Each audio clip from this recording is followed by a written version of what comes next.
जय श्री राधे कृष्ण।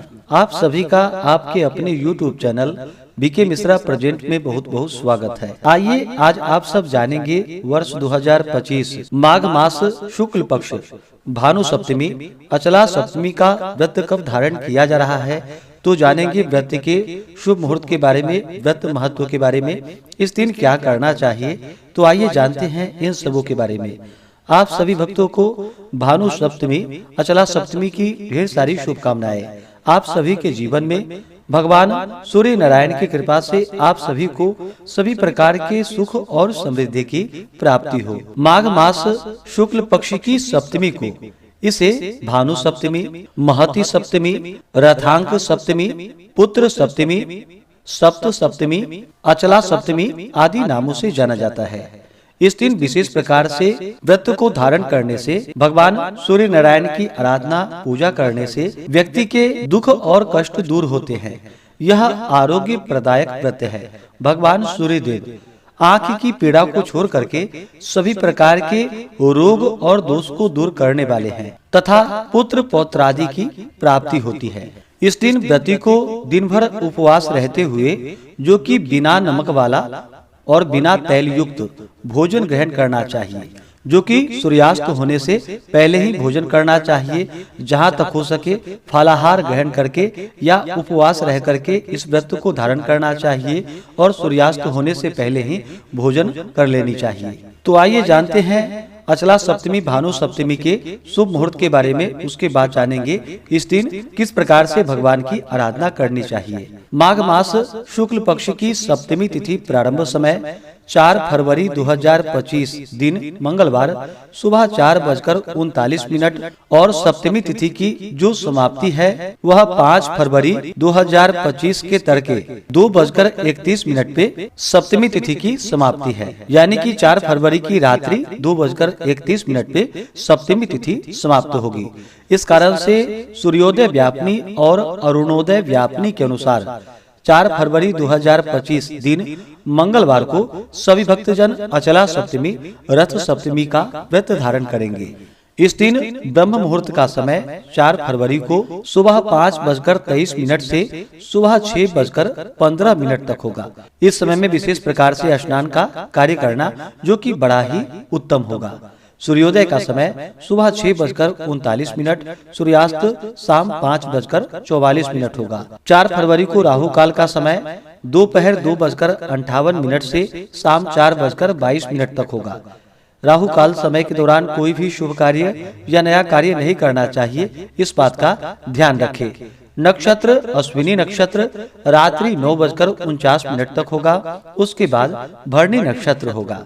योग शुभ योग होगा रात्रि 12:06 तक। उसके बाद शुक्ल योग होगा। 4 फरवरी को सर्वार्थ सिद्धि योग और अमृत सिद्धि योग भी बन रहा है, जो कि सुबह 7:08 से रात्रि 9:49 तक होगा, जो कि इस दिन बड़ा ही अच्छा संयोग बन रहा है। इस दिन दान पुण्यों का कार्य करना, भगवान सूर्य नारायण की पूजा अर्चना करना, जो कि अनंत फल दायी होगा। इस दिन विशेष प्रकार से ब्रह्म मुहूर्त में उठ करके नित्य क्रियाओं से निवृत्त हो करके गंगा नदी में या घर के नहाने के पानी में ही थोड़ा सा गंगा जल मिला करके स्नान करनी चाहिए। स्नान के विषय में यह स्मरण रहे कि जो माघ स्नान करते हो वो इस दिन अरुणोदय पूर्व दिशा की प्रातः कालीन लालिमा होने पर और भानु सप्तमी के निमित्त स्नान करने वालों को सूर्योदय के बाद स्नान करना चाहिए। स्नान करने से पहले आग के 7 पत्तों और बेर के 7 पत्तों को कशुम्भा की बत्ती वाले तिल तेल पूर्ण दीपक में रखकर उसको सिर पर रखकर और सूर्य का ध्यान करके गन्ने के जल को हिलाकर दीपक को प्रवाह में बहा दे। दिवोदास के मतानुसार दीपक के बदले आग के 7 पत्ते सिर पर रखकर इखी से जल को हिलावे और नमस्ते रुद्र रूपाय रसानाम पतये नमः वरुणाय नमस्तेस्तु पढ़ करके, बोल करके या सुन करके दीपक को बहा दे। इसके बाद यज जन्म कृतम पापम यच्च जन्मांतरार्जितम मनोवाक्कायजम यच्च ज्ञाता ज्ञाते च ये पुनः इति सप्त विधम पापम अश्नान्ते सप्त सप्तिके सप्त व्याधि समाकीर्णम हर भास्करी सप्तमी।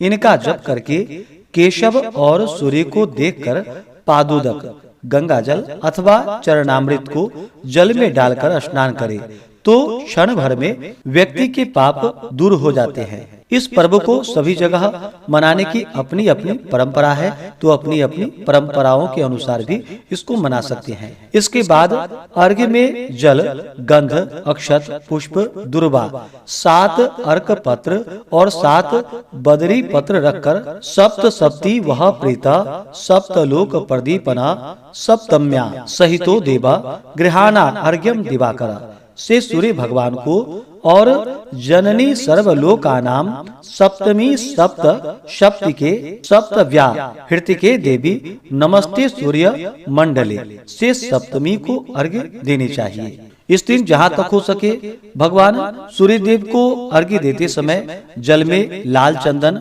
लाल पुष्प डाल करके भगवान सूर्य देव को अर्घ्य प्रदान करनी चाहिए। जहाँ तक हो सके अन्न, वस्त्र, गौ, स्वर्ण जो भी आपकी सामर्थ्य हो उसके अनुसार दान पुण्यों का कार्य करना चाहिए। इस दिन नमक का भी दान करना चाहिए, नमक ग्रहण नहीं करनी चाहिए।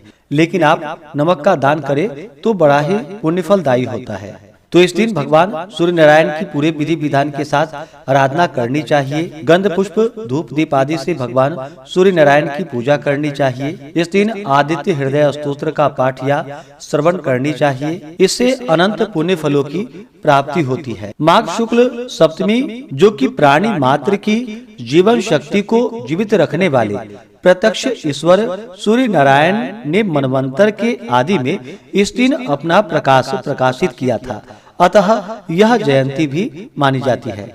इस दिन भगवान सूर्य की उपासना और कई प्रकार के कृत्य प्रयोजनों से इस दिन सूर्य की उपासना करने से जो कि अनंत फलों की प्राप्ति होती है तथा आरोग्यता की प्राप्ति होती है। आदित्य पुराण के अनुसार माघ मास शुक्ल पक्ष की षष्ठी तिथि को यानी कि अचला सप्तमी से एक दिन पहले ही उपवास करके सप्तमी के प्रातः काल में स्नान करे और सूर्य नारायण का पूजन एवं हवन करके दूध, दही, भात या खीर आदि का ब्राह्मणों को भोजन करवावे। इसी प्रकार कृष्ण पक्ष में उपवास करके लाल कमल के पुष्पादि से भगवान सूर्य का पूजन करे तो वर्ष पर्यंत करने से उत्तम पुत्र की प्राप्ति होती है। और मत्स्य पुराण के अनुसार इसे महती सप्तमी कहते हैं। इस दिन माघ शुक्ल सप्तमी को रथारूढ़ जो रथ पे आरूढ़ सूर्य नारायण है उनका पूजन करके उपवास करे तो 7 जन्म के पाप दूर होते हैं।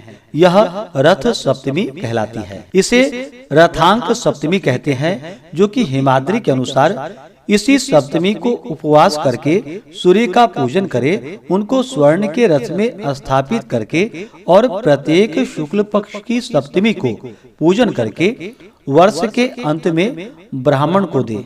तो आशा करता हूँ कि यह जानकारी आपको अच्छा लगा हो। इसी प्रकार से ज्ञान वर्धक जानकारियाँ प्राप्त करते रहने के लिए, व्रत पूजा के बारे में जानने के लिए, कथा को सुनने के लिए चैनल पे अगर आप पहली बार आए हैं तो चैनल को लाल बटन दबा करके सब्सक्राइब करें, साथ में बेल आइकन घंटी को दबाएं ताकि आने वाली वीडियो का नोटिफिकेशन आपको समय से मिलता रहे। वीडियो को लाइक करें, शेयर करें, सुखी रहें और स्वस्थ रहें। जय श्री राधे कृष्ण। धन्यवाद।